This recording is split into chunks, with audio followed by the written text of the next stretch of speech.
একটি নতুন সংসার, নতুন স্বপ্ন, কিন্তু স্বামীর জোয়ার নেশা কেড়ে নিল সবকিছু। পঞ্চগড়ে বিষ পানে আত্মহত্যা করেছে শাহিনুর আক্তার নামে এক গৃহবধূ। জানা গেছে মাত্র 1.5 মাস আগে ওই গৃহবধূ পারিবারিকভাবে বিয়ে করেন পঞ্চগড় সদর উপজেলার মেহেনা ভিটা গ্রামের তসলিম উদ্দিনকে। এর মাঝে স্বামীর সময় মতো বাড়িতে না ফেরা এবং জুয়া খেলায় মগ্ন থাকায় কলহ সৃষ্টি হয়। এরপর অভিমানে গেল শনিবার বিষ পান করেন ওই গৃহবধূ। ওই দিনই তাকে ভর্তি করা হয় পঞ্চগড় আধুনিক সদর হাসপাতালে। সোমবার দুপুরে চিকিৎসাধীন অবস্থায় মারা যান তিনি। তবে স্বামীর অভিযোগ, মোবাইল ফোনকে কেন্দ্র করেই বিষ পান করেছেন ওই গৃহবধূ।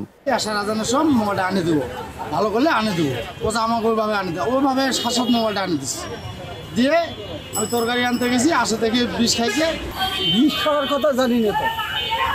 পরশু দিন আর কি ভোর টাইমে ওই জামাইটা মোবাইল করছে যে শাহিনুর বিষ খাইছে। কীটনাশক পান করে হাসপাতালে ভর্তি হয়। হাসপাতালে আমরা ওয়াশ দিয়েছি এবং ভর্তি করেছি। পরবর্তীতে রোগীর অবস্থা খারাপ হয়ে গেলে আমরা তাকে রেফার করি। তো রোগীর লোকজন রোগীকে নিতে আগ্রহী না হয় এখানেই চিকিৎসাধীন ছিল।